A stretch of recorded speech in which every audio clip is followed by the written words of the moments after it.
Сега тази тема, всъщност задачата ми е доста трудна, тъй като след час и половина трябва да задържим вниманието още 15-20 минути. Да. Но ще се опитам да направя това, ако е на вас интересно. Една тема предлагам, която, разбира се, по която всеки е мислил в някаква степен и която за всеки е актуална в, бих казал, във всеки момент от живота му, не само в определение. Сега, какво е това? Това е една книга, аз взех само така заглавието и едно послание, което е твърде актуално в днешно време. Много актуално. Следвай сърцето си. Следвай сърцето си, но в крайна сметка се оказва, че под това понятие, по тази максима, обичайно хората разбират твърде различни неща. И понякога дори твърде противоположни неща. Сега, на какво израстя, ще видим малко по-нататък. Обаче, съществува и още една максима, която е характерна още от древни времена. Сега, разбира се, това са Платон и Аристотел, всеизвестната картина на Да Винчи, един отрязък от нея. Какво ни призовават те? Чакайте малко. Това, в което трябва в живота си човек да следва винаги непрестанно, е разума. Защо? Защото той е израз на принципите, защото той ни дава ръководното начало, чрез което никога няма да сбъркаме. Защо? Тъкмо защото се основава на принципи. И сега човек много често в живота се пита какво по-точно да прави. Кое от тях да следва? Сега, тук обръщам внимание на няколко аспекта, ще мина набързо, за съжаление, тъй като времето не притиска. Как човек мисли, също е много важно, за да разберем всичко това, за което говорим, кое да следваме от двете в живота си. Не случайно още Аристотел формулира законите на логиката. Той ги формулира, те са известни и преди него, но от тях един е много характерен за него и той е законът за изключеното трето. Когато ние мислим дали едно нещо е вярно или не е вярно, ние не изключваме трета възможност да е едновременно, в едно и също време, в едно и също пространство и в едно и също отношение да е вярно и невярно. Тоест, Аристотел казва, няма как. Живко Стоилов е в залата или не е в залата. Като факт няма как да имаме и двете неща едновременно. В момента той е в залата. Това е факт. Ако излезе, няма да бъде тук. Т.е. не можем да изключим и двете. И сега, разбира се, тази класическа антиномия на Кант е израз на това. Светът е краен, светът е безкраен. Кант ни казва, че тази антиномия не може да се разреши. Тоест, за него диалектическото мислене е изключено по отношение на метафизиката. И сега тук един интересен ключ от учителя Петър Дънов. Предполагам, че се чете, може да не го чета аз.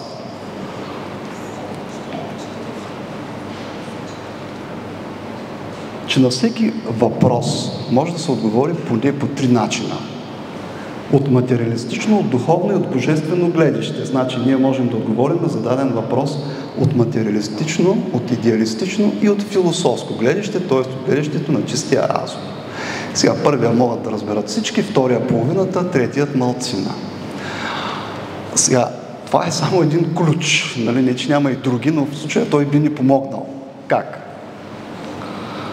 Сега, когато Кант казва и дава определение, че светът е краен и светът е безкраен като теза и антитеза, ние обикновено се представяме физическия свят.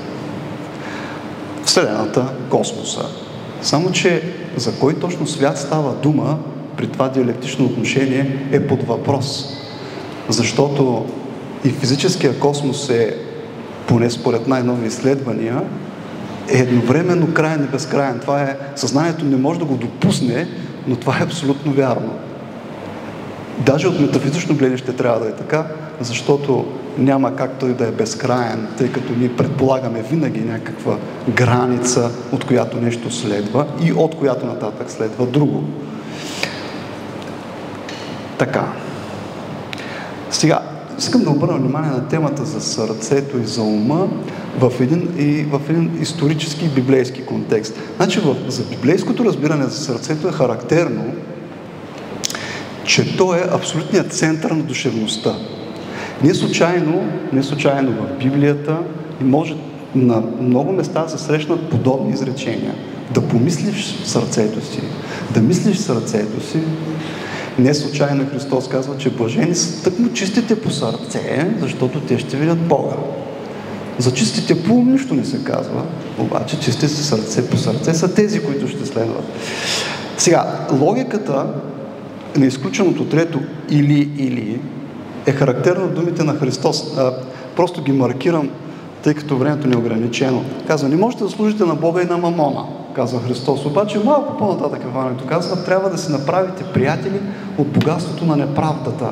Т.е. на тези хора, които забогатяват неправедно.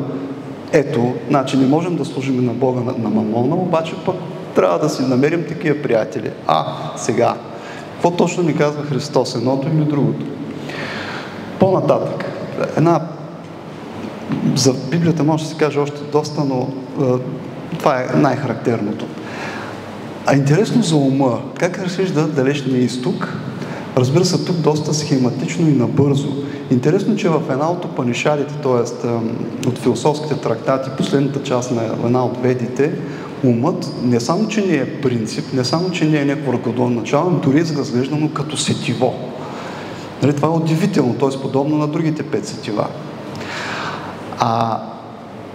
Това, което и в будизма, и в някои други школи на индийската философия наричаме поток на мисълта, е нещо, което обикновено е пречка пред духовната себереализация. Защо? Защото непрекъснато тече някакъв поток, непрекъснато текат някакви мисли. Тези мисли не завладяват. Ние се идентифицираме с този поток на мисълта и не може да открием в нас какво?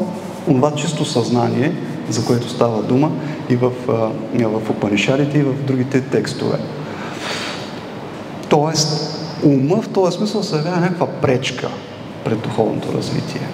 Ума, който ние обикновено считаме за капитан на кораба, на човешкия живот. Сега, защо се появяват подобни максими, като следва и сърцето си?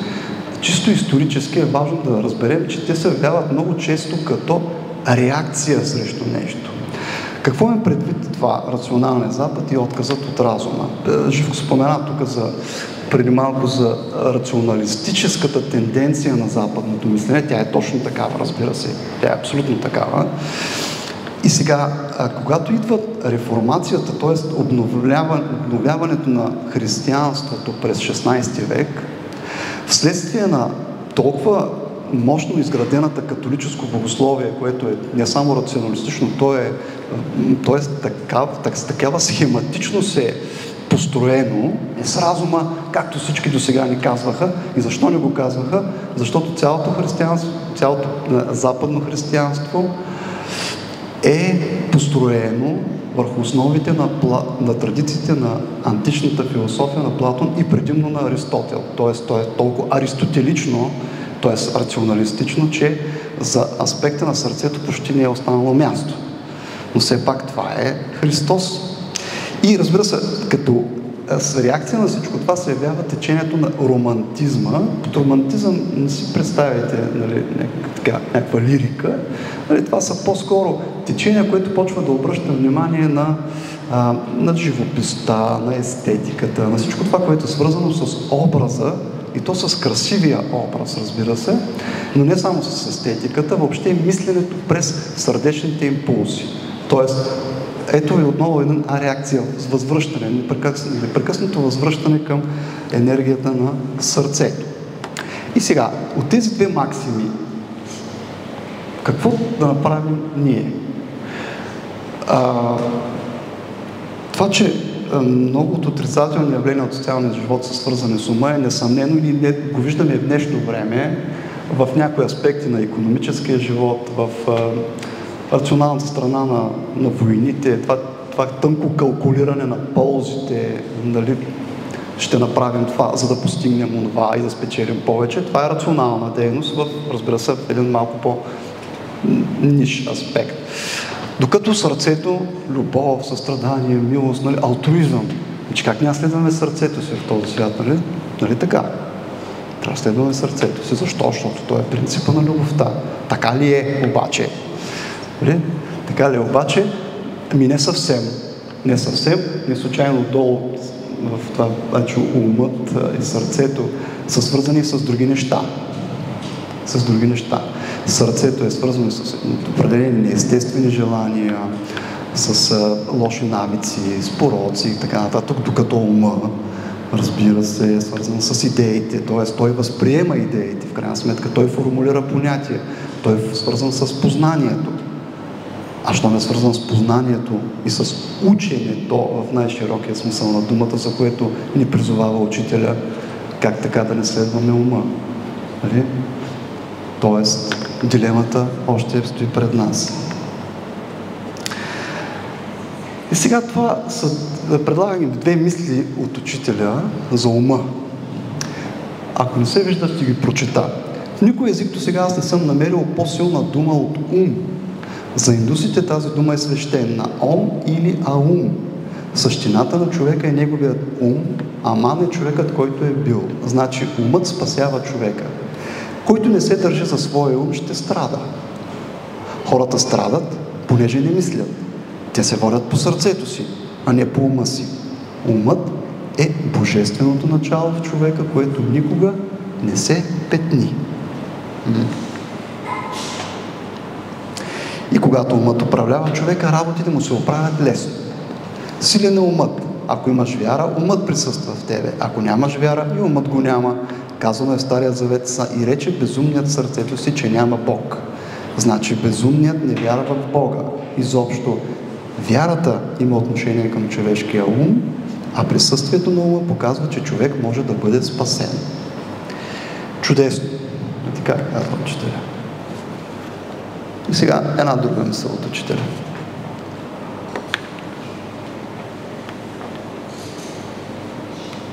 Ще кажете, сърцето трябва да се подчини на ума. Не на земята, сърцето е по-силно от ума. И най-първо човек е чувствал, а после се е появил на мисълта. Значи първо се е явило сърцето, а отпосле умът. И още една. Умът всякога се стреми надолу, сърцето винаги се стреми нагоре. Следователно не е умът, който влияе на сърцето, а сърцето влияе на ума. Умът е, който дава направление на сърцето, но за влияние сърцето е по-силно. И силни натури, казва учителя Петър Дънов, не са онези, които имат силен ум, но онези, които имат силно сърце. И разбира се, в тази посока, за която говоря в момента, могат да бъдат открити още множество мисли от учителя за силата и влиянието на сърцето. Но в случая това не е необходимо. Тези мисли са само илюстрации на неговата мисъл, която, разбира се, това за всички е ясно, но някак си исках да го изобразя чрез тази двойственост, която намираме пред него, през тази диалектичност, че никога, или в повечето случаи, той не говори толкова едностранчиво, колкото обикновено ние мислим. Нали, ние обичайно мислим в едностранчиви категории. Това няма как да не е така.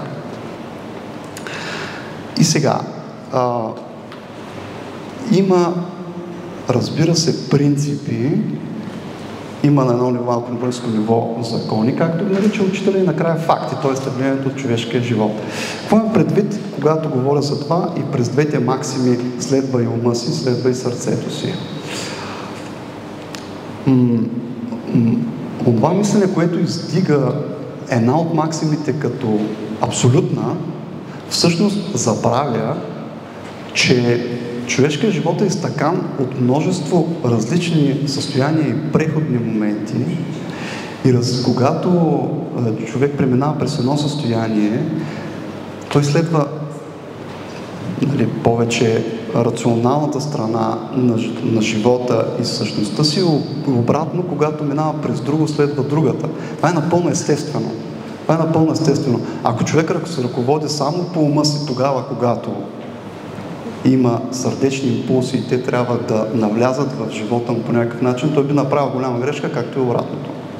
Тоест човек ще сбърка, ако абсолютизира една от двете максими и не се съобразява с това движение на живота, което е характерно крайна сметка и за всеобщо космическото движение на живота, което не случайно Живко илюстрира през една такава линия на определени движения. Така, сега предлагам едно решение на тази дилема, за която стана дума. Това решение преминава през идеята, че нито ума е само ум, просто ум, нито сърцето е просто сърце. Тоест, всеки от тези принципи на живот, принципи на човешкия живот, има поне две различни страни. Тоест, това, което древните са наричали, не точно древните, някъде през 17-18 век, рацио и интелектус, една по-ниша страна на ума, една по-висша страна, която се занимава с принципите. По друг начин казано в теософските понятия, това са висшия и ниш манас, или висшия и нишия ум. По същия начин и сърцето съдържа най-малко, казвам най-малко, защото тези подразделения могат да бъдат и три, но много ще усложним темата, просто ще стане така. Да, прекалено трудно за разбиране. Затова през двете, през долността.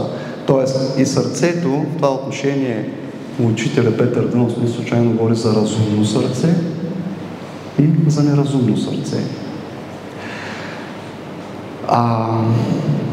Кое на кое трябва да влияе сега? Това е интересна тема. Като казваме следвай ума си, какво имаме предвид? И когато казваме следваме сърцето си, какво имаме предвид? Според мен имаме предвид следното. Ако разумното сърце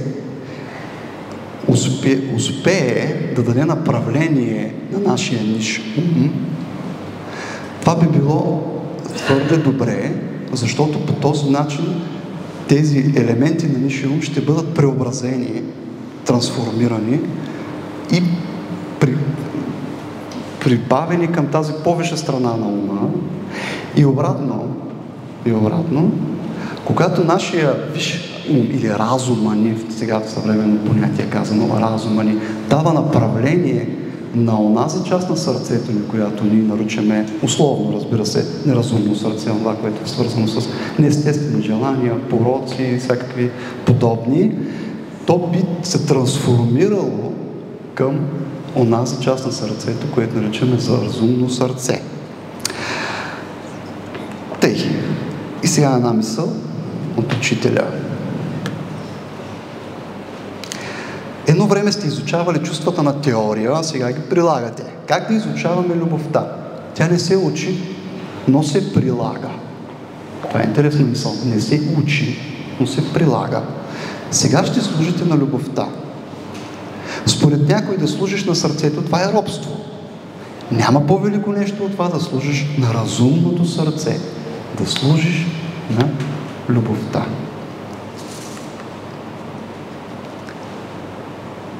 И сега наскоро открих тази мисъл на учителя и направи много силно впечатление. Това е когато се опитах да разработя още един аспект на тази тема. Интересно е какво казва той тук. Може да се живее без закони. Питам, по какви закони майката храни, облича и възпитава децата си? По какви закони бащата изпълнява задълженията си към децата и към жена си? Къде са писани тези закони? В сърцето и в ума на човека, т.е. и в двата принципа са написани. Следователно, когато хората започнат да живеят по законите, написани в разумното сърце и в възвишения ум, т.е. в нашия виш манас, тогава светът ще се оправи. Т.е. когато ние трябва да следваме един от тези два принципа, ние, разбира се, няма да следваме неразумното сърце и нашия ниш ум, а точно това, което е по-високо във всяка една от тях. И сега, ако можем да приложим, разбира се, доста условно онзи ключ, за който споменахме в началото, за трите свята, т.е.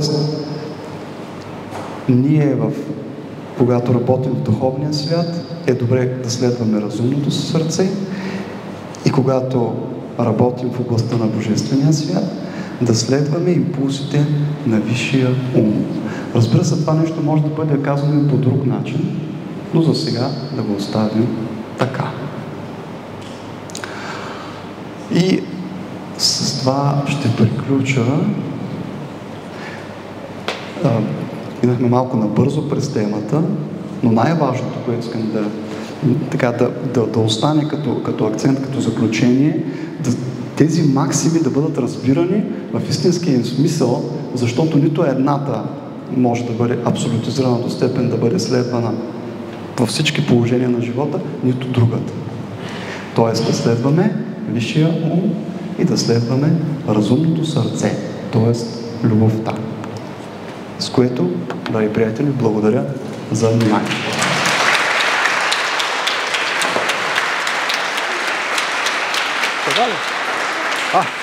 Благодаря.